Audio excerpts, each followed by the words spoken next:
Hello and welcome. This video details technical concerns and solutions relating to creating a telemedicine or telehealth program. My name is Oliver Black and I have been involved in the technical end of telemedicine at the University of Texas Medical Branch since 1993. UTMB has extensive programs that provide care for the Texas Department of Criminal Justice population, UTMB clinical patients, students in public schools across the state of Texas, the National Science Foundation Antarctic Station's crew members, and multiple other patients at other locations throughout the world. The following video is a presentation about technology available for use in telemedicine and telehealth applications. This presentation should not be used as an endorsement of any specific vendor, device, or technology by either UT Systems, the University of Texas Medical Branch, the Virtual Health Network, the Area Health Education Centers, or the Medical Technology Resource and Education Center.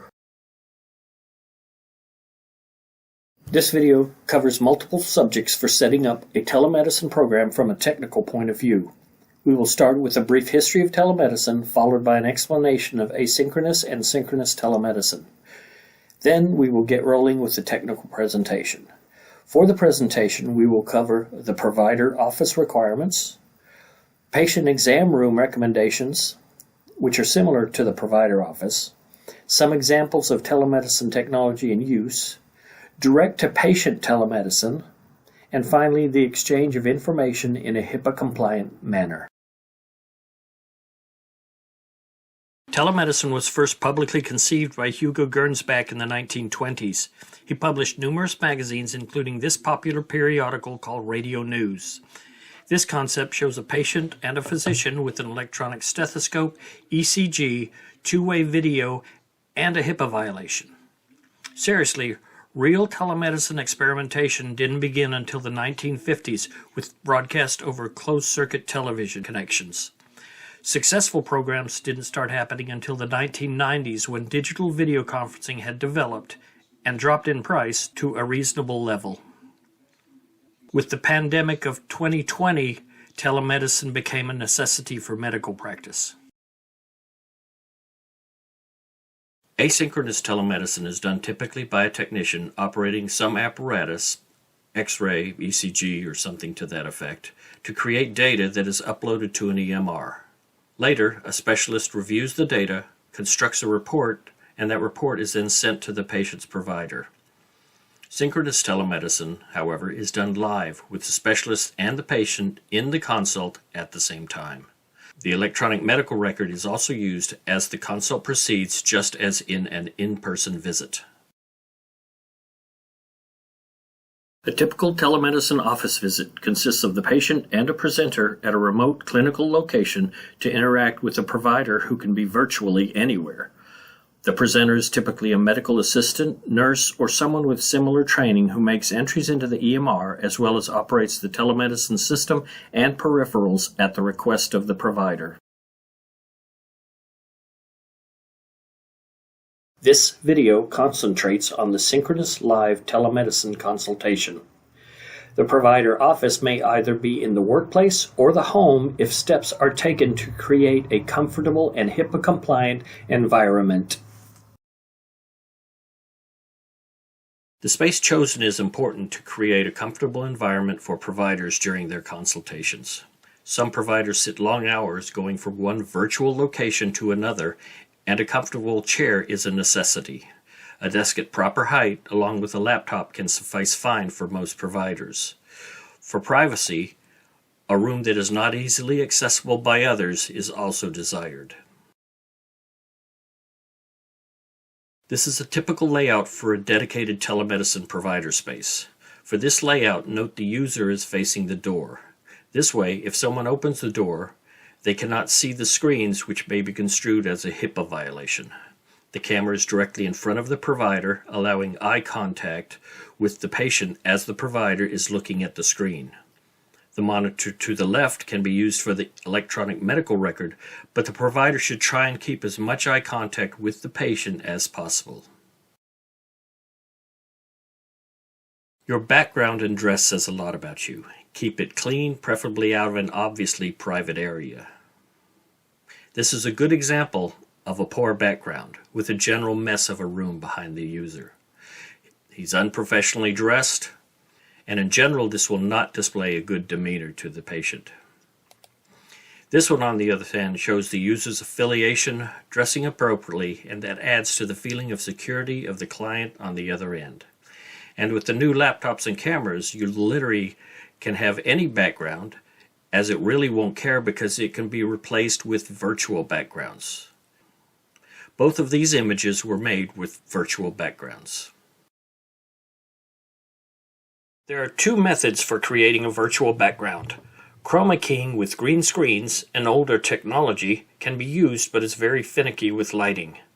Screens are available to clip onto the rear of most office chairs. However, the camera will need to be zoomed in to prevent a circular image of the virtual background as seen in this example. Additionally, bright frontal lighting as well as bright screen lighting will be necessary or the subject will have a green tint. The good news is, newer cameras feature infrared technology and do not need a green screen. These cameras can differentiate between the background, which is cooler, and the subject, which is warmer. Windows should be covered with some sort of blocking fabric. Curtains, blinds, etc. are typically used. A sign on the door indicating that there is a telemedicine session in progress is very helpful as well.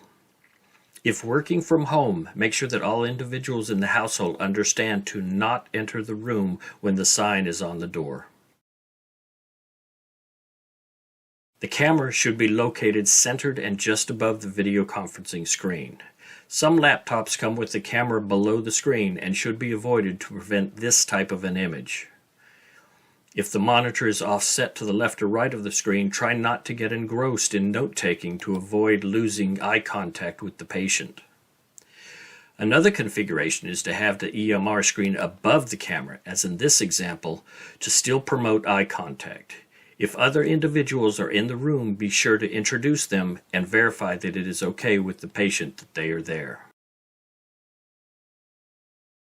When speaking to the patient, talk clearly and face the microphone whenever possible.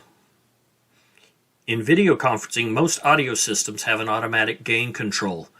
When you whisper, these automatic controls turn the microphone volume up so you are heard by the far end. So when engaging in a conversation locally, not involving the patient, excuse yourself and use the mute button. Lighting helps the patient to see the provider clearly and allows for a better interactive experience.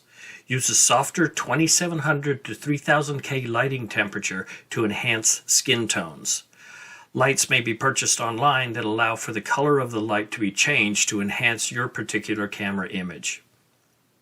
This is an example of a bad lighting situation. There is a light on the left side that is in the camera's view, resulting in a washed out area. Also, pictures with glass in the rear reflect different lights and windows in the room. There's a ceiling fan additionally that creates a distracting effect on both the ceiling and in the reflected images and on the camera lens. For patients to be able to hear you, it is necessary to have a fairly quiet room. Most video conferencing systems provide audio filters to remove background noise. But some ambient noise, such as older air conditioning systems, ceiling fans, etc., can create noises that filters cannot handle. If desired, there are apps available for smartphones that can give a rough estimate of the background noise. This is audio with a ceiling fan in the background.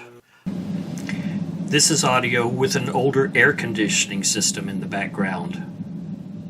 Finally, larger rooms with flat, hard surfaces can reflect sounds, resulting in a reverberating echo and a hollow sound to the audio from the room. You may add curtains or wall hangings to help dampen that reflection. For HIPAA compliance, sound isolation is critical. Persons outside the room should not be able to eavesdrop on conversations in the room. To add to the problem, some practitioners turn the volume up louder than in a normal conversation. We recommend making sure that if the ceiling uses drop ceiling tiles, then the walls above the tiles need to be checked to ensure that they go to the deck above.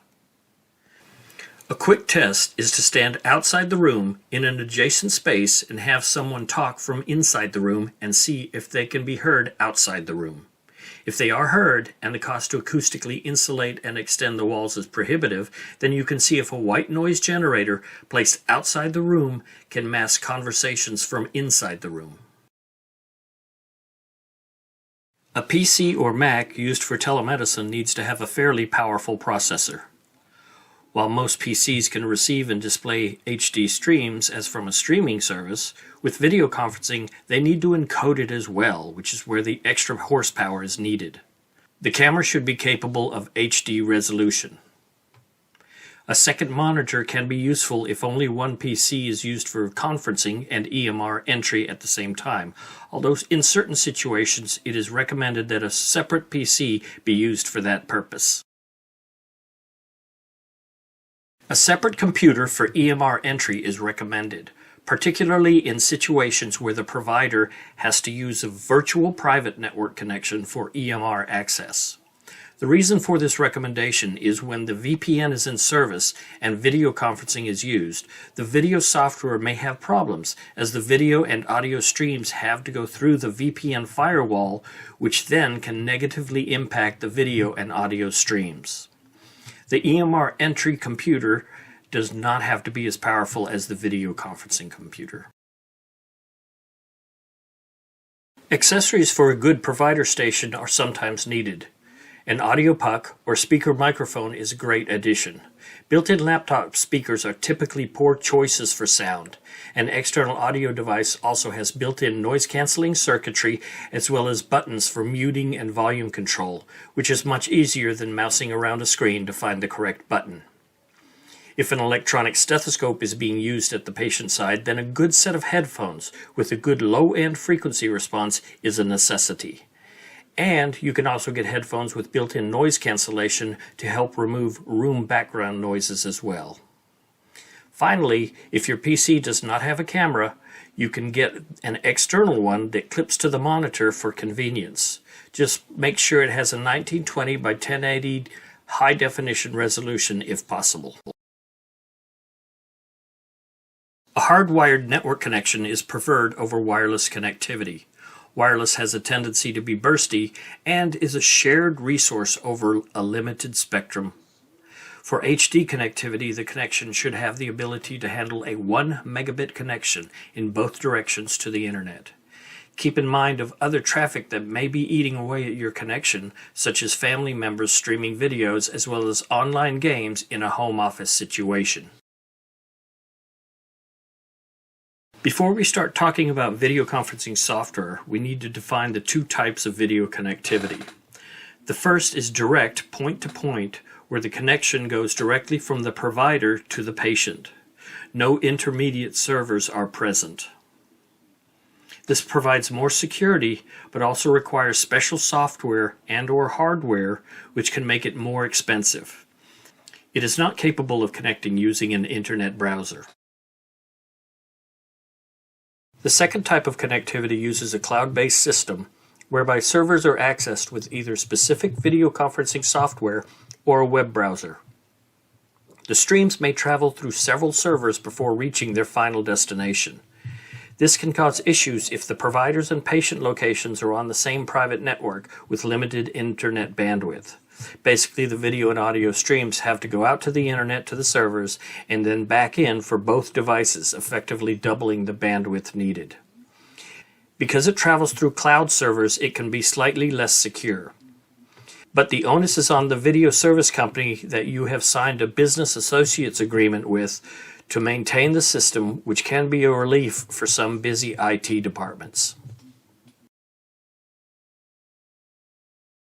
When selecting video conferencing software, first check with your institution and see what they use. They may be able to provide it for free and already have a BAA in place, which makes it much easier for you to use. Additionally, it will probably have your local IT support, but you need to make sure the software fits your needs. You can simply verify this by installing and testing the software and verifying that it has all the functionality that you need. If you do have to pick your own video conferencing software, these are some questions that you need to consider. One of the most common pitfalls in choosing video conferencing software is proprietary or closed systems that can't or are not allowed to connect to other video conferencing equipment other than their own system. Vendors do this to lock you down to purchase only their systems for any future expansion. You need to simply ask the vendor, can it connect to other vendor systems, or is it only allowed to connect to their systems? If it cannot connect to other systems, I suggest you move on to another provider. Also, when you do make a selection, you need to make sure that a BAA is signed or you will not be HIPAA compliant. Encryption should be included, as in no extra charge for that, and if the system is server-based, make sure you can lock the conferences to prevent third parties from dialing in. Also, you need to ask what information they retain and verify that there is no unencrypted PMI that is held on their servers. When it comes to licensing software, some vendors use several methods to increase their revenue stream. Endpoint licensing, that is, licensing on a per-user basis, can result in large charges because they charge for occasional users and even some users who end up not using the system at all. Additionally, some vendors charge fees for both ends of the call, effectively doubling their income. Active call licensing, on the other hand, allows a certain amount of calls at any given time with an unlimited amount of users. So, for instance, an institution with 100 employees may have 5 or 6 conferences active at any given time. So, they would purchase about a 10-user license to give them some overhead, and everyone at the institution would have access to that software for video conferencing. Some vendors charge extra to connect to other systems like older H323 video or SIP systems. Again, we need to look at, is there a fee per call, or is it similar to the active call licensing with shared resources? Finally, HIPAA-compliant video conferencing software should not only be able to encrypt, but also the company it is purchased from must sign a BAA with the provider's organization.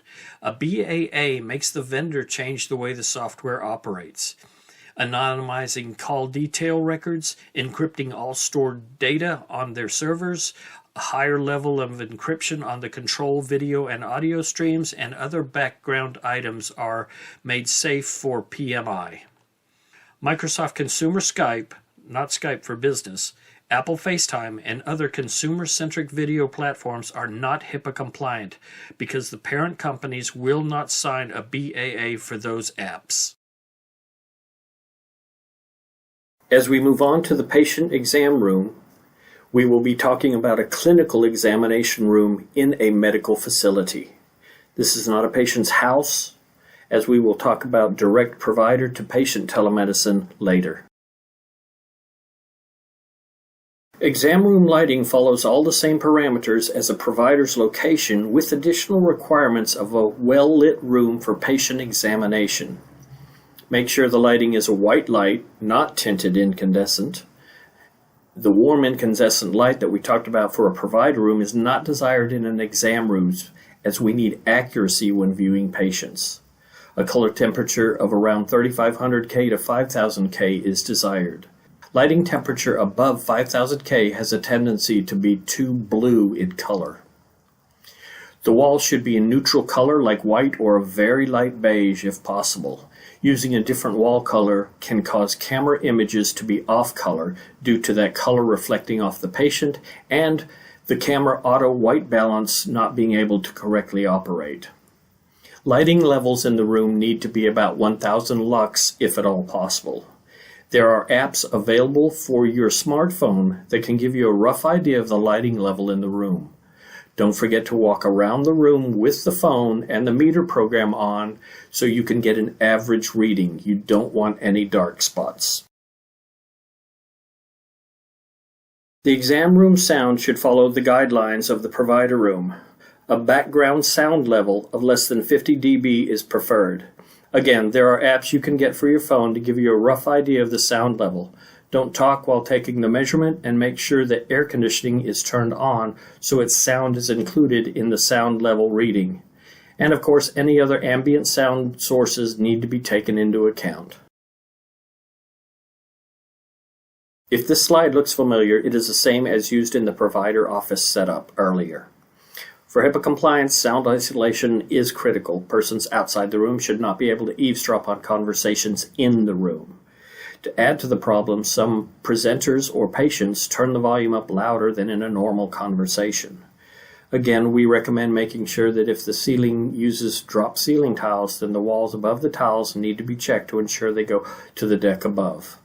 A quick test for sound isolation is to stand outside the room in an adjacent space and have someone from inside the room talk and see if they can be heard outside the room. If they are heard and the cost to acoustically insulate and extend the walls is prohibitive, then you can see if a white noise generator placed outside the room can mask conversations inside the room. Let's talk about technology used in a clinical environment for telemedicine. This is a typical codec-based telemedicine card. It includes a camera with pan-tilt zoom capabilities that can be controlled remotely, a medical-grade television or monitor, and a card built to medical-grade requirements. A secure drawer for peripherals is provided, as most systems are not used 100% of the time, but the room may be used for regular patient examination, so you want to be able to lock the cart up while not in use. The wheels also can lock to enhance cart stability as well. The microphone is equipped with a long cable so it can be relocated closer to the patient as needed. And of course, medical peripherals are provided as needed as well. Do not use standard audiovisual carts as they are a hazard to the patients. They are not acceptable in a medical environment and are not designed as such.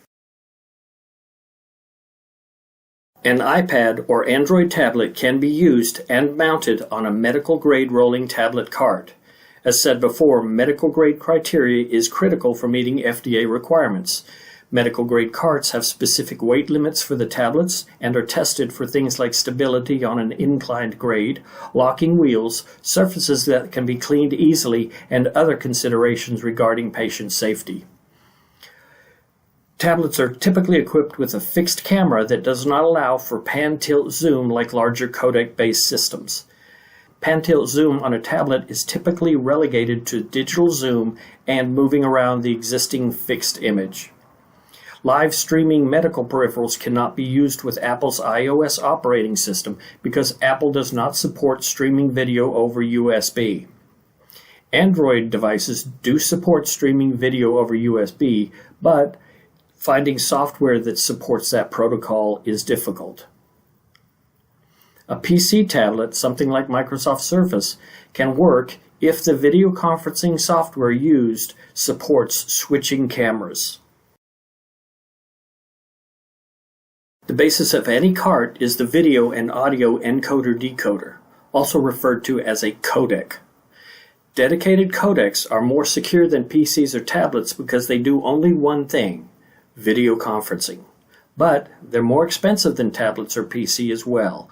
They typically have a locked-down dedicated operating system that can't do much of anything else except video conferencing. Windows PCs, Apple tablets, and Android tablets require frequent updates and run the possibility of breaking the video conferencing software, which then may need updating. Although a dedicated codec does need an upgrade, just like PCs and tablets, the entire system is upgraded, not just the operating system portion or the individual software portion. When choosing a video conferencing codec system, please make sure the system is capable of doing HD 1920 by 1080 resolution if possible. Keep in mind, encryption on these devices is not an option. It has to have it for HIPAA compliance. A pan-tilt zoom camera and a microphone on a cable for relocating your soft-spoken patients is also desirable. Some codecs can actually be set to ignore any incoming unencrypted calls for patient privacy.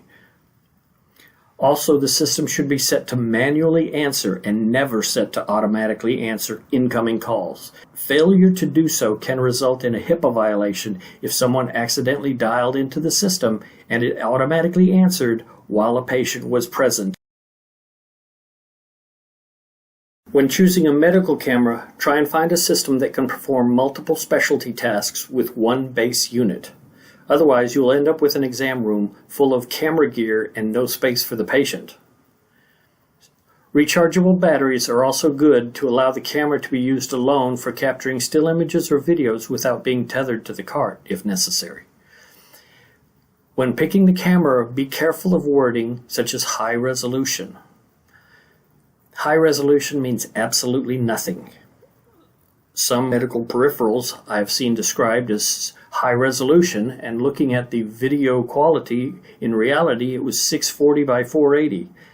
That's the same resolution as DOS computers when they first came out back in the 1980s. Also be careful of descriptions that give the resolution of the camera chip. What you should be interested in most is the actual streaming video output of the system.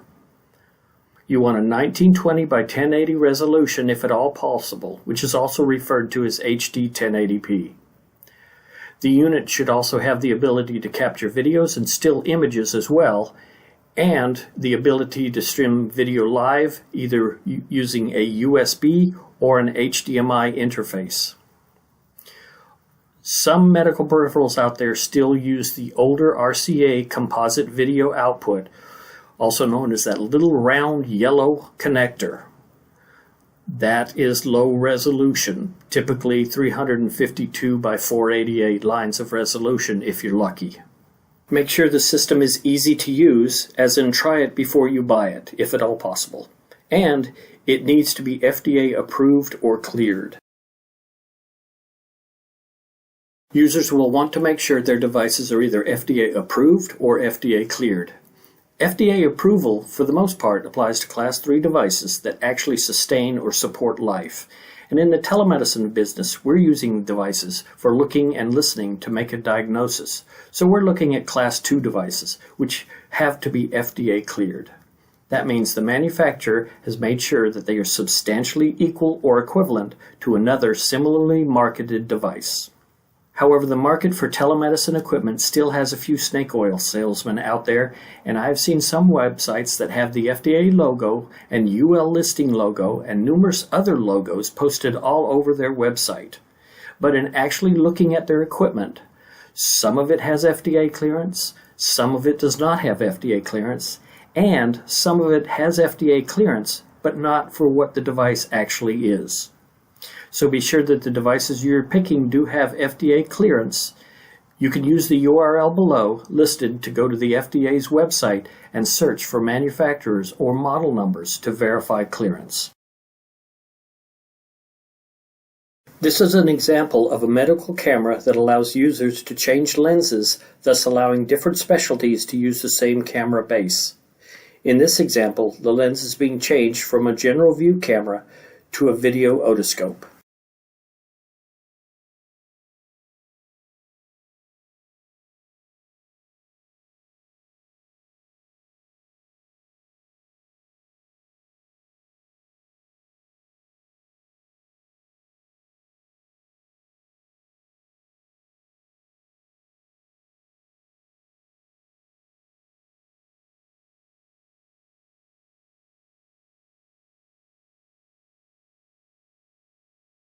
Video otoscopes commonly have built-in illumination lighting and also provide insufflation bulbs for pneumatoscopies. Try and get a unit that uses standard specula, as the manufacturers can make a huge markup if they have customized specula for their particular scopes.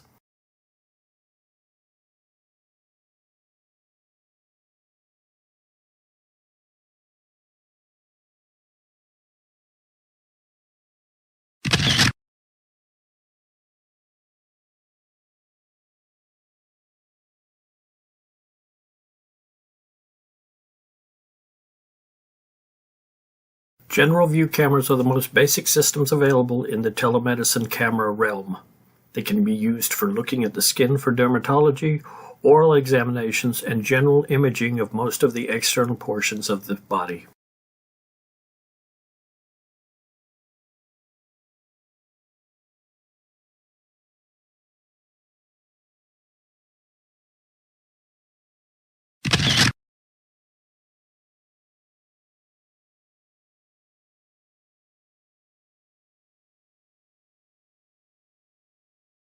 Dermatology lenses should have built-in illumination. Some also feature built-in polarization filters, which help reduce light reflection off of the skin for a better image. Additionally, a ruler also allows for measurements of anomalies if desired.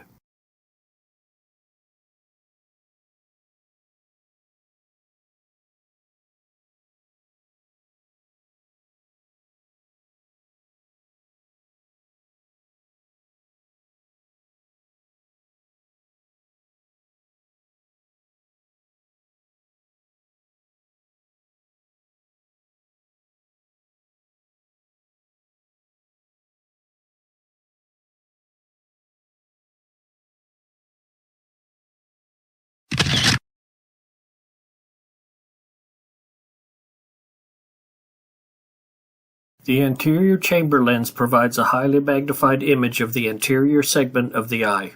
Most units feature built-in lighting, and some have a button to change the lighting to cobalt blue color for fluorescein eye stain examinations.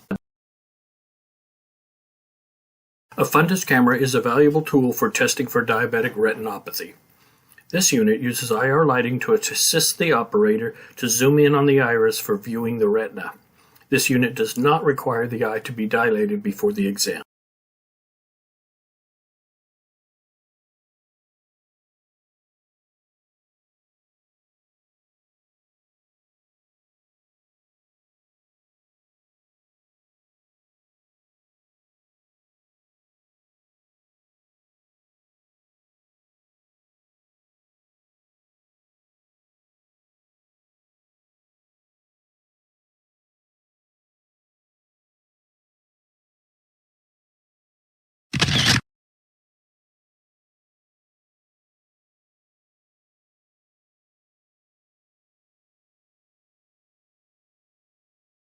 Electronic stethoscopes come with different configurations and feature sets.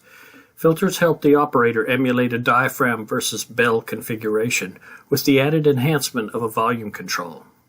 It is useful also for both the presenter and the provider to be able to hear the stethoscope at the same time. Some units only allow one or the other. Also be aware that some units have traditional stethoscope earpieces and will need cleaning if other presenters are sharing the stethoscope.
Sometimes there are specific settings that need to be set for an electronic stethoscope to work properly over a video conferencing connection.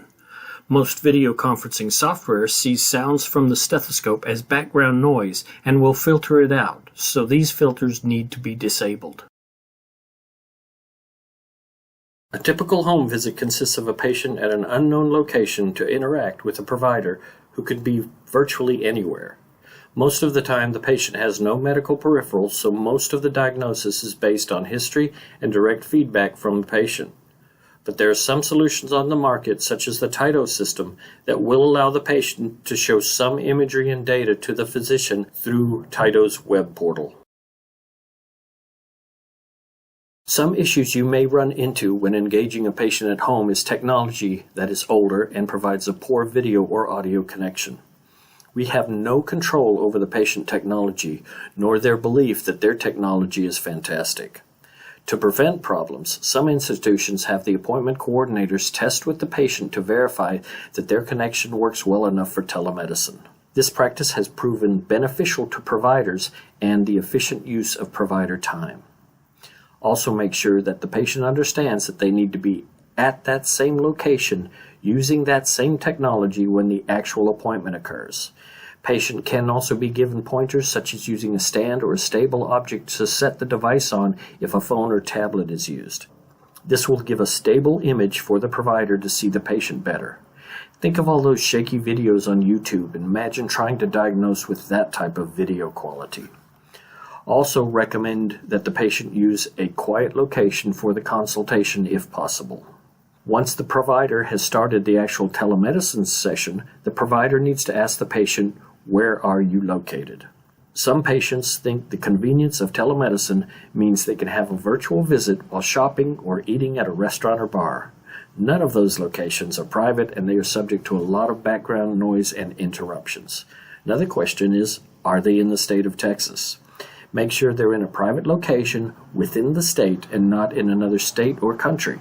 If so, you would be technically practicing medicine at that location and not in Texas, which could be against the law in that jurisdiction. This is the Taito Home Exam Kit, which patients can use for some medical functionality. It starts around $300 for the patient to purchase, and the provider must also have an account with Taito to utilize their web interface to view the data. With that account, the provider will also need a BAA agreement as well. It's a fairly intuitive system for the patient to use. The system does require a second person to actually operate the technology when it comes to viewing the throat or ears. But with the cost associated with it, many may not be able to afford this technology. Also be aware of inexpensive technology that the patient may purchase but are in fact dangerous to the patient if incorrectly used. eBay, Alibaba, and other online vendors are selling these items and they are inexpensive but may prove harmful if the patient is not aware of the dangers involved.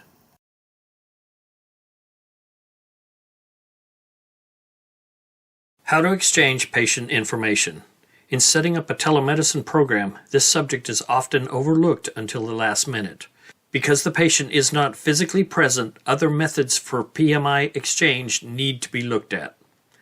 Some of the different methods of data exchange include everything from email to snail mail, but specific steps should be taken to ensure HIPAA compliance. Please note these next few slides are leaning to the technical side as opposed to the PMI permissions needed for information exchange. For institutions with their own email servers, sending patient medical information within the institution is usually considered HIPAA compliant.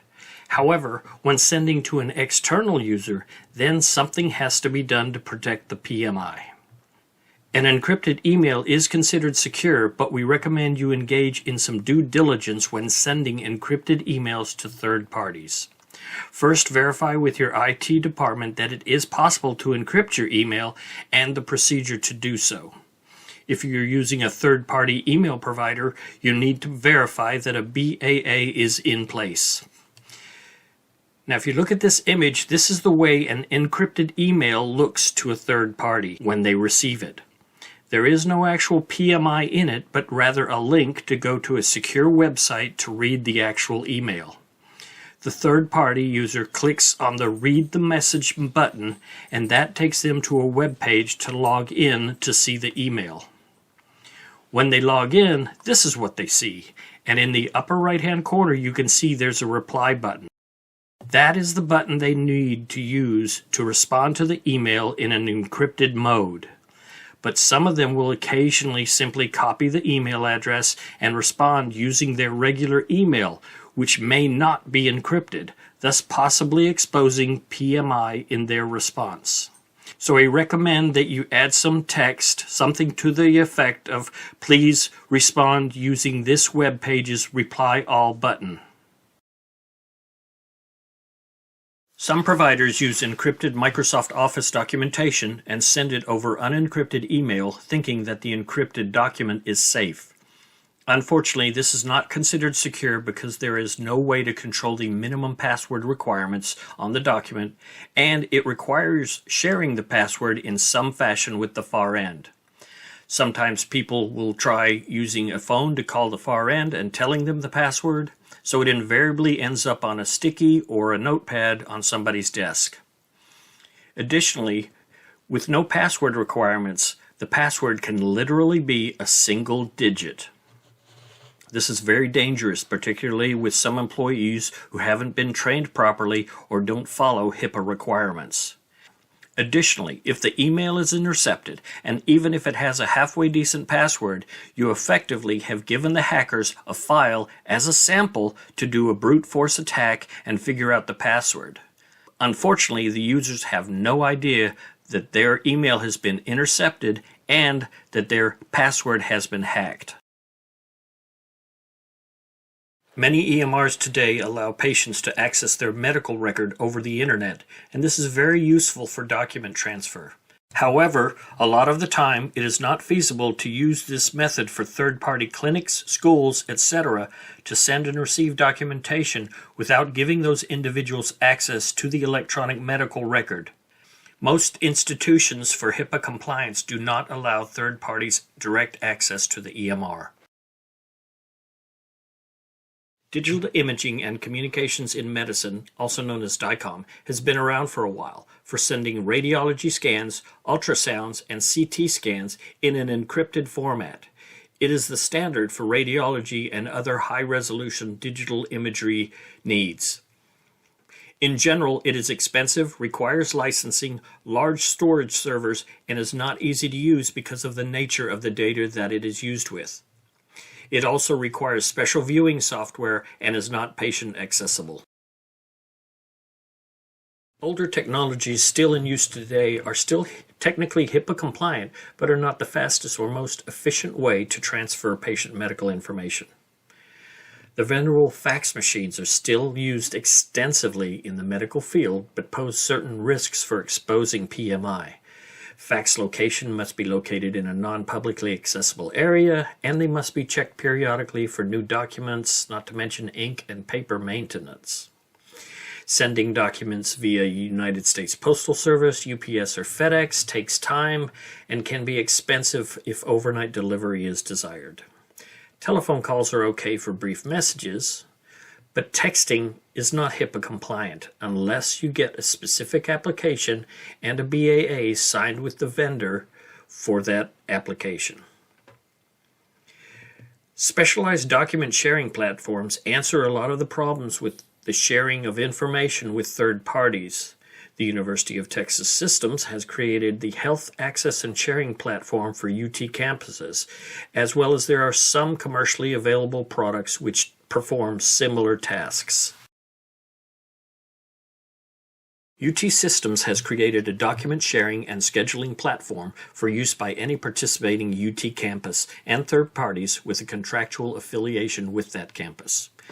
This system allows third-party logins and forces them to adhere to HIPAA compliance from their first login.